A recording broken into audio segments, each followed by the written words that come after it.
नमस्कार मित्रों, मैं हूँ अवधेश कुमार।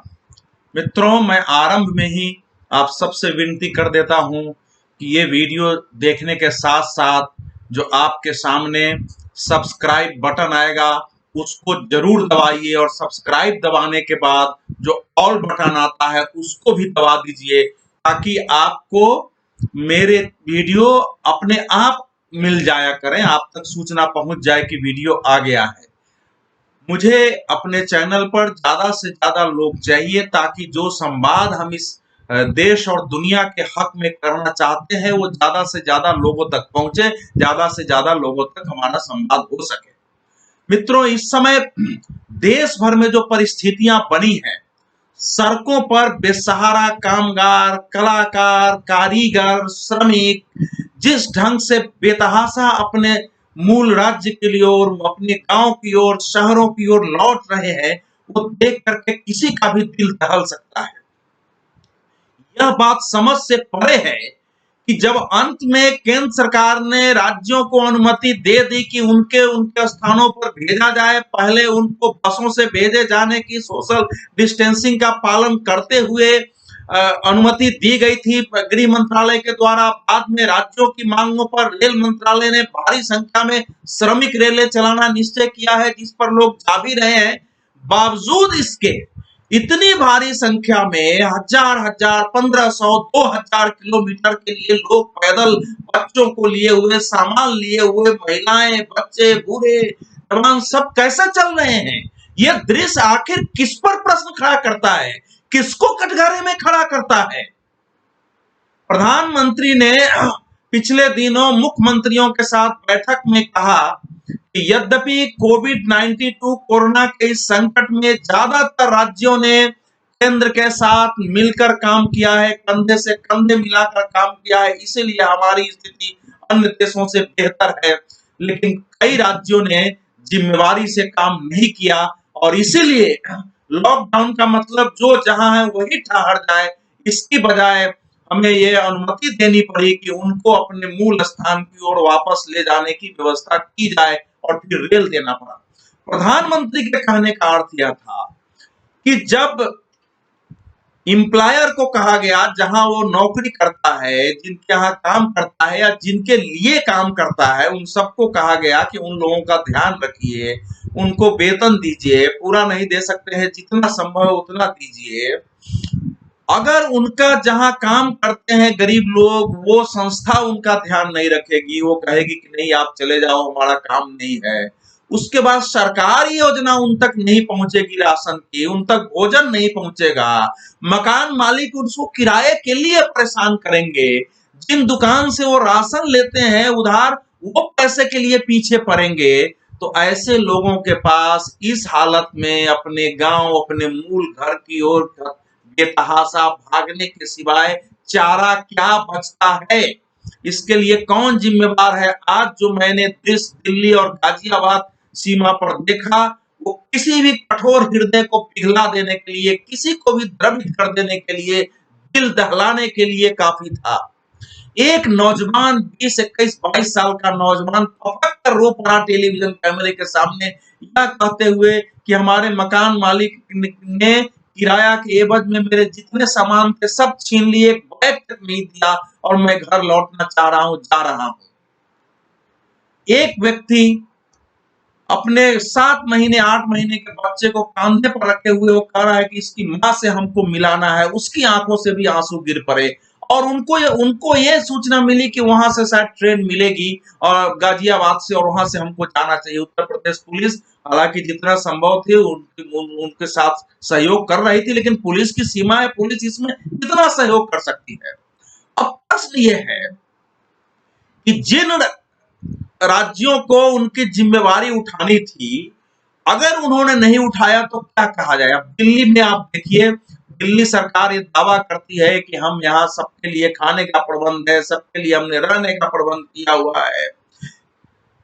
तो फिर क्यों इतने लोग, अभी भी पहले भी हजारों लोग निकले, आज लोग निकल रहे हैं? क्यों लोग राजस्थान से निकल रहे हैं, गुजरात से निकल रहे हैं, महाराष्ट्र से निकल रहे हैं? क्यों क्यों ऐसा हो रहा है? आंध्र प्रदेश से, तेलंगाना से इतनी भारी संख्या में लोग, यहां तक कि केरल से बाहर क्यों निकले हैं? सीधी सी बात है कि केंद्र ने जो राज्यों को सहायता दी प्रवासी तथा कथित प्रवासी श्रमिकों के लिए, क्योंकि मैं प्रवासी, अपने देश में कोई प्रवासी नहीं हो सकता, इसलिए प्रवासी शब्द मैं मानता नहीं हूं। जो राशन भेजा गया 3 महीने के लिए केंद्र के द्वारा कि उन तक भेजा जाए, केंद्र ने एडवाइजरी तक जारी की कि जिनके राशन कार्ड नहीं है उनको भी राशन दिया जाए। इस हालत में उन श्रमिकों के पास पहुंचे सरकारी महकमा पहुंचे और उनको भी राशन दिए। अलग अलग राज्यों को भोजन की व्यवस्था करने के लिए कहा गया, भोजन की व्यवस्था भी हो रही है। तो जाहिर है कि राज्यों ने जानबूझकर के यह कोशिश की कि अपने सिर जिम्मेवारी आने की बजाय इनको जाने, इनको मजबूर कर दो कि यहां से चले जाएं। और ये एक भया देश के प्रति, केवल उन लोगों के प्रति और अपने प्रति भी संपूर्ण राजनीति के प्रति अपराध है। अगर ये सारे कामगार चले जाएंगे और कल जो जिस ढंग से धीरे धीरे आर्थिक गतिविधियां फिर से तेज करने की कोशिश हो रही है, अगर काम करने वाले रखेंगे ही नहीं तो आर्थिक गतिविधियां बढ़ेंगी कैसी? आखिर कंस्ट्रक्शन क्षेत्र में जो लोग काम कर रहे हैं उनको वो अगर आएंगे ही नहीं तो वहां काम होगा कैसे? ये कोई नहीं सोच रहा है। एक हरियाणा सरकार ने जरूर सोचा है। और इसमें भी भाई जो घटनाएं हो रही है, जैसे आज की घटना में देख रहा हूं कि आज सड़क के दुर्घटना में वापस जाते हुए 16 श्रमिक कामगार सड़कों पर मारे गए हैं।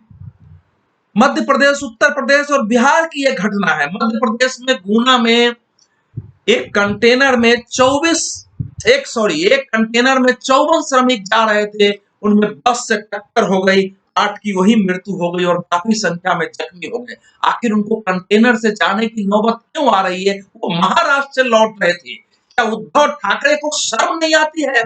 कांग्रेस पार्टी और एनसीपी केंद्र सरकार पर हमले करती है, उनको शर्म नहीं आती है कि सबसे ज्यादा दुर्घटनाएं, सबसे ज्यादा मजदूर वहीं कुचल के मर रहे हैं।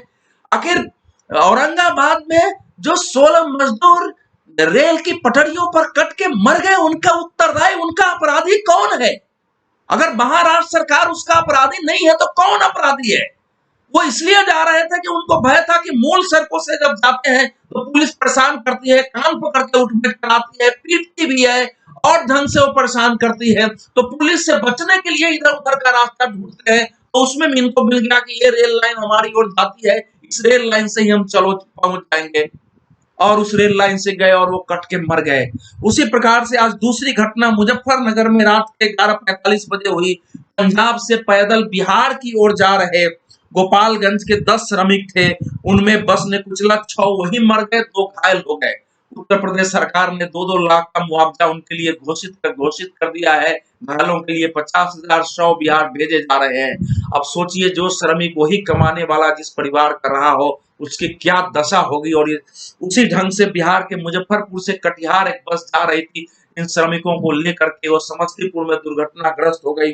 उसमें 32 श्रमिक थे, 18 घायल हैं, 2 उसमें मर गए। आप अगर पूरी गणना करेंगे इस बीच में तो कम से कम 200 के आसपास श्रमिक जो है या तो सड़क पर कुचल के मारे गए हैं, या उनकी किसी सवारी में चुपचाप चोरी से बैठे थे, वो दूसरे की टक्कर हो गई, उसमें मरे हैं। कोई पैदल चलते चलते थक के गिर के मर गया है, प्यास और भूख के अभाव में छटपटाते हुए किसी की मृत्यु हो गई। कोई साइकिल चलाते चलाते कहीं किसी का हार्ट अटैक कर गया है, वो मर गया है। कोई अपने मोपेड से, मोटरसाइकिल से चल चुका है, लेकिन एक सीमा के बाद उसका शरीर काम नहीं किया, वो एक जगह गिरा, हॉस्पिटल जाते जाते उसकी मृत्यु हो गई है। तो ये इस ढंग की जो ट्रेजेडी हो रही है, उसके लिए मेरे सहित जितने हम लोग सुन रहे हैं, पूरा देश उनका अपराधी है। क्योंकि अगर हम राज्यों को इसके लिए मजबूर नहीं कर सके कि वो उनका ध्यान रखें, तो ये हमारा भी दोष है। इतने सामाजिक संस्थाएं, धार्मिक संस्थाएं सभी लगी हुई हैं, बावजूद इसके वहां तक नहीं पहुंचा जा सका। लेकिन इस समय जो सबसे बड़ा प्रश्न है, ये तय हो जाने के बाद कि श्रमिक रेलें चलाई जाएंगी, वो राज्यों की जिम्मेवारी थी कि जगह जगह से ऐसे जाने वाले को ढूंढ कर पता करके फिर उनका रजिस्ट्रेशन कराना, फिर उनके हाथों में टिकट दे देना। जो टिकट राज्यों को एक कूपन के रूप में मिला है जिसमें 85% अंशदान केंद्र दे रहा है, 15% राज्यों को देना। अगर राज्य इसके लिए बच रहे हैं कि ये 15% भी हमको नहीं देना पड़ा, तो इससे डूब मरने का विषय है। ऐसे सरकार को सरकार में रहने का अधिकार नहीं है, उसको त्याग पत्र दे के हट जाना चाहिए और वहां केंद्रीय शासन कायदे से लागू होना चाहिए। लेकिन हमारा संविधान इसकी इजाजत नहीं देता है, क्योंकि संविधान में राष्ट्रपति शासन के लिए प्रावधान है। लेकिन ऐसी सरकारों को लोकतंत्र में शासन में रहने का 1 मिनट अधिकार नहीं है। जो आप इन भूख से बिलबिलाते लोगों को भोजन नहीं दे सकते, उनको उनके पीठ पर हाथ नहीं रख सकते हैं। आप उनके घरों में जाकर के जो स्थानीय वहां के प्रशासन है, जो एसडीएम है, नीचे के लोग हैं, पटवारी हैं, जो वहां का वार्ड मेंबर है, अगर ये सब जा करके मकान मालिकों को इस बात के लिए तैयार नहीं कर सकता है कि कुछ समय के लिए किराया लो। दिल्ली सरकार ने कहा हम किराया देंगे भाषण में। कितने मकान मालिकों का किराया अरविंद केजरीवाल की सरकार ने दिया है कि केजरीवाल ने घोषणा कर दी कि आप मत दीजिए, अगर आपको घाटा है तो हम किराया देंगे। कुछ स्थानों पर उत्तर प्रदेश में अनेक जगह ये घोषणा हो गई कि अगर कोई किराया मांगेगा तो उसको 2 साल की जेल होगी, और ये एक ऑर्डिनेंस की तरह इसको जारी कर दिया गया। और उत्तर प्रदेश में अनेक जगहों से ये आ रही है कि लोग डर से मांग नहीं रहे हैं, लेकिन जहां मांगा जा रहा है उनके खिलाफ कार्रवाई हो रही है। हालांकि उत्तर प्रदेश में भी इसका उल्लंघन हो रहा है। लेकिन अब राज्य सरकारें होने के बावजूद कि रेलें जा रही है, उनको पता नहीं है, कुछ को पता ही नहीं है कि हमारे लिए रेल चला जा रही है, कुछ को ये भी पता नहीं है कि वो रेल हमको कहाँ से मिलेगी, उसकी प्रक्रिया क्या है, उसके लिए हमको कहाँ जाना है। इसीलिए लोग जगह जगह इकट्ठे हो जा रहे हैं। जब उनके पास कोई चारा नहीं होता है तो पैदल चल पड़ते हैं।